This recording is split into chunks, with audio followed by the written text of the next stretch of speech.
Salut les organisers et bienvenue dans cette nouvelle vidéo, j'espère que vous allez bien. On se retrouve aujourd'hui pour parler budget. Mais j'ai surtout envie de vous parler de la mentalité qu'on doit avoir pour augmenter son budget, pour pouvoir augmenter en salaire, pour pouvoir augmenter ses revenus, pour pouvoir attirer l'argent à nous. Pas de soleil, pas de soleil, pas de soleil.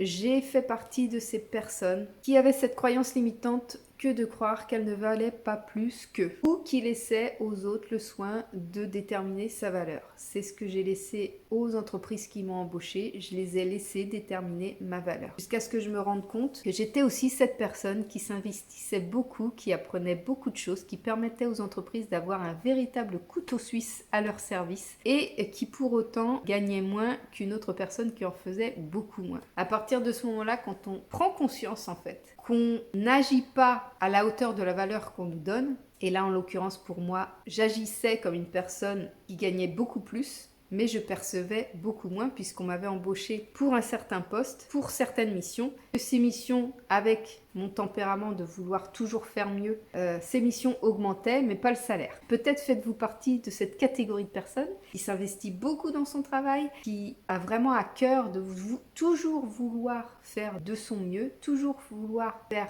évoluer l'entreprise, toujours vouloir donner le meilleur d'elle-même. Et cette qualité que nous avons, elle a un prix. Cette qualité, elle a une valeur. Cette qualité, elle a un prix. À partir de ce moment-là, ce n'est pas aux entreprises de déterminer votre valeur, mais c'est à vous de la déterminer. Je faisais également partie de cette catégorie de personnes qui ne pouvaient pas s'empêcher de postuler seulement à des postes inférieurs à ce qu'elle était capable de réaliser. J'ai toujours cherché des postes d'assistante, assistante administrative, assistante polyvalente, assistante commerciale, assistante de gestion. Au fur et à mesure, j'ai quand même postulé à des postes un petit peu plus élevés en termes de valeur, on va dire, de valeur de travail. Et c'est d'ailleurs pour ça que j'ai augmenté de salaire au fur et à mesure.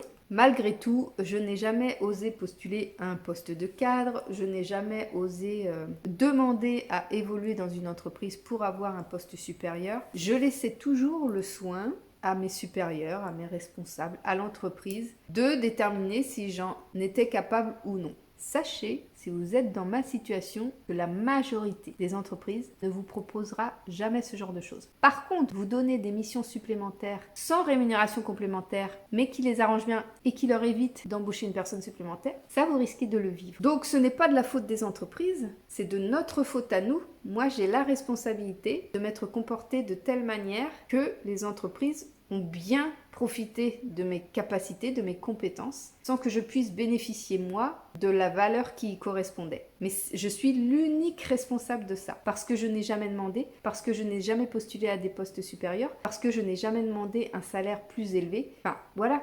Quand on ne demande pas, on n'obtient pas. Si tu ne demandes pas, comment veux-tu l'obtenir? C'est juste ça. Donc, si tu es dans la même situation que j'ai pu l'être, tu es entièrement responsable de ta situation. Et déjà d'en prendre conscience, c'est la moitié du travail. L'autre jour, en discutant avec une abonnée que j'ai vue l'autre jour, elle m'a conseillé de voir une chaîne. Je dirais pas la chaîne, je dirais pas la personne, elle saura de quoi on parle. Mais j'ai pas envie, voilà. Peut-être que sur ma chaîne, des personnes me regardent moi ma chaîne et regardent également la chaîne de cette personne. Donc j'ai pas envie de créer de commentaires désobligeants, que ce soit envers elle ou envers moi. Donc je ne parlerai pas de cette personne. Mais je vais parler du ressenti que j'ai eu par rapport à cette personne. C'est une chaîne qui parle budget et qui donne des astuces pour petit budget, qui donne des astuces pour toujours essayer d'économiser au maximum, de dépenser au moins, etc., etc. J'ai moi aussi dans mes vidéos une catégorie budget, donc d'ailleurs cette vidéo sera dans cette playlist budget. Et en regardant la chaîne de cette personne que m'a conseillé mon abonné, j'ai pris conscience qu'en focalisant mon énergie, qu'en focalisant mes idées vers ce genre de vidéos, c'est-à-dire essayer d'optimiser son budget, essayer d'économiser au maximum, d'essayer de budgétiser, etc., d'essayer de dépenser moins, d'essayer de calculer au plus juste, etc., etc., ça nous conditionne dans un état d'esprit non évolutif, dans un état d'esprit où on reste toujours dans la difficulté financière. Et ça, je ne l'avais pas conscientisé avant. Mais je trouvais bizarre les dernières semaines, les derniers mois même. Ce que je trouvais bizarre, c'est de ne pas réussir à vous proposer du contenu budget inspirant. C'est-à-dire que j'ai eu plein d'idées, hein, vous allez voir dans la playlist budget, j'ai eu plein d'idées de vidéos.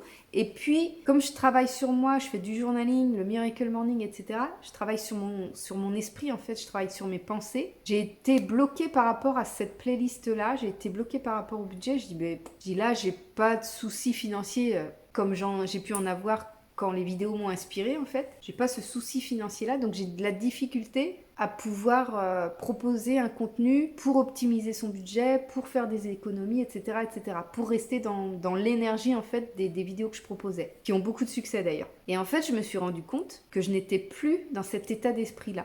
Je suis aujourd'hui dans un état d'esprit où je sais que je vais gagner davantage. Je sais déjà, et je l'ai déjà expérimenté pendant cette année 2023, que mon budget a augmenté et que mon état d'esprit a évolué de sorte que j'ai beaucoup moins besoin de calculer mon budget et je m'en sors très très bien. J'ai plus de temps, j'ai plus d'argent par rapport à ce que j'ai pu avoir auparavant. Je le gère mieux et je n'ai plus cette corde au cou comme je pouvais le ressentir quand je faisais mes vidéos où je vous partageais par exemple un budget de 100 € pour des courses d'une semaine par exemple. Donc j'ai plus cette sensation de privation. Donc je peux plus partager des vidéos de budget où on fait le maximum d'économies, où on essaye de dépenser le moins possible, etc. Je suis pas dépensière, je suis pas quelqu'un de dépensière. D'ailleurs vous le voyez, hein, là j'ai encore une robe. Regardez une de mes vidéos de l'année dernière, de 2022, j'avais exactement la même robe. Donc je suis pas dépensière du tout. J'aime bien me faire plaisir et j'aime surtout ne pas avoir la corde au cou, quoi. J'aime surtout ne pas me sentir privée, me sentir...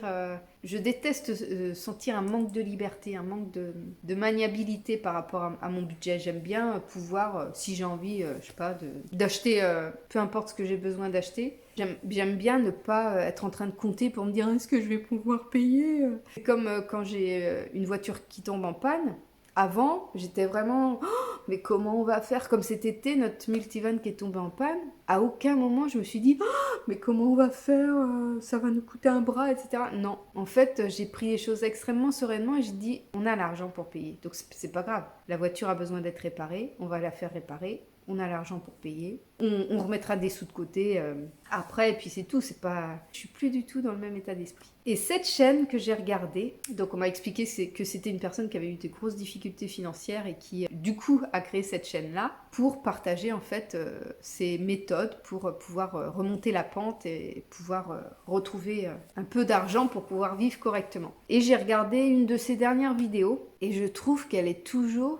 Alors que je pense qu'elle a plus ses soucis d'argent, hein, mais elle est toujours dans la même énergie, le même état d'esprit. Comme si elle avait toujours pas d'argent en fait. Elle fonctionne toujours comme si elle n'avait pas d'argent. Alors je me dis que peut-être que comme sa chaîne est devenue populaire grâce à ses contenus où elle partageait son calcul de budget, le fait d'économiser, donc elle a attiré des personnes qui sont en recherche de retrouver un équilibre financier. Comme sa chaîne est principalement orientée là-dessus, je pense qu'elle est un peu prisonnière de ça. Si jamais elle en vient à vouloir partager maintenant des contenus où elle a beaucoup plus de moyens financiers, etc., ça va rentrer en conflit par rapport à tout ce qu'elle partage depuis le début de sa chaîne. Je crois qu'elle a créé sa chaîne la même année que moi, en 2019. Donc ça veut dire qu'elle, en 4 ans, elle a gardé la même mentalité, elle a gardé le même état d'esprit que quand elle avait des problèmes financiers. Et ça, c'est pas bon. C'est pas bon parce qu'elle ne pourra pas être heureuse tant qu'elle restera dans l'état d'esprit où elle était malheureuse en fait. Au moment où elle avait les dettes, etc.,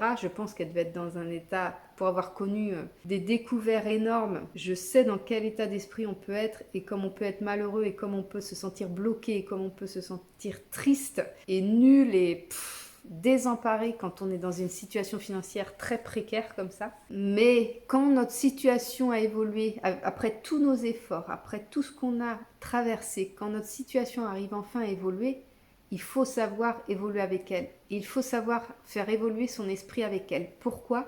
Parce que sinon, on ne se rendra pas compte de tout le chemin parcouru et on ne pourra pas apprécier là où on est rendu actuellement. D'ailleurs, c'est à ça que sert la gratitude. Comment veux-tu savoir que tu as atteint ton objectif si tu ne fais jamais preuve de gratitude par rapport au chemin parcouru, par rapport à là où tu étais et là où tu es rendu maintenant ? C'est pas possible. Si tu n'es jamais satisfait, tu ne seras jamais heureux. Si tu ne te rends pas compte de ta progression, tu ne seras jamais heureux. Et là, vraiment, elle cultive ce sentiment de manque, de malheur, de poisse un peu. Vraiment, je l'ai tellement ressenti comme ça et j'ai regardé qu'une vidéo. Mais je l'ai tellement ressenti comme ça, comme si c'était une fatalité. Elle dit, bon, bah c'est la vie, parfois, la vie, elle nous réserve des surprises. La vie, elle est faite de haut et de bas. Mais plus tu travailles sur ta façon de voir la vie, donc sur tes pensées, si tu arrives à toujours trouver l'aspect positif à ce qui t'arrive, en fait, les choses nous arrivent toujours pour une raison. Et cette raison, c'est l'évolution. Donc des fois, on peut avoir des gros trucs de merde qui peuvent nous arriver. C'est parce que on a été trop longtemps à rester dans notre zone de confort et à ne pas vouloir évoluer. Donc on a eu des petites piques de rappel. On a eu des petites étapes à passer, mais bon, on a réussi à maintenir ses fesses dans sa zone de confort. Là, on a réussi à surmonter ça tant bien que mal. Et donc, comme on n'a pas compris le message, eh ben, il nous arrive une grosse merde. Et à ce moment-là, ben, on n'a plus le choix que d'avancer, d'évoluer et de se permettre de se donner le droit de changer en fait et de changer nos pensées et de voir que la vie elle n'est pas telle qu'on avait cru qu'elle était mais qu'elle peut être bien plus jolie et bien plus agréable à vivre. J'ai fait mon burn-out. Pourquoi j'ai fait mon burn-out? C'est parce que je m'obstinais à rester dans une entreprise qui ne correspondait pas à mes valeurs. Je m'obstinais à vouloir rester dans une entreprise qui n'était pas alignée avec qui j'étais. Et cette obstination m'a coûté ma santé. J'ai pris la décision après ça de travailler sur moi, de travailler sur mes pensées, de travailler sur qui j'étais, sur ce que je ressentais, sur ce dont j'avais besoin, pour me permettre de ne jamais revivre ce burn-out. Si parmi vous, il y en a qui ont fait un burn-out, qui en ont même fait plusieurs, c'est que vous n'avez pas encore travaillé sur ce qui vous permet d'être aligné. Le fait de faire un burn-out, ça explique le fait qu'on n'est pas aligné avec ce qu'on fait. On vit les choses sous la contrainte, on subit les choses. Et le fait de subir les choses nous amène, pour certaines personnes, jusqu'au burn-out, jusqu'à la dépression, jusqu'à tout un tas de problèmes de santé, physique aussi, qui peuvent nous pénaliser et nous handicaper pour le reste de notre vie. J'ai réussi à ne pas refaire de burn-out, mais qu'est-ce que j'ai provoqué à la place? Je me suis provoqué une hypothyroïdie. Donc l'hypothyroïdie, c'est au niveau de la gorge. J'ai eu un nodule que j'ai fait enlever, qui n'était pas cancéreux, Dieu merci, mais qui m'a montré en fait que ma thyroïde fonctionnait de la mauvaise manière.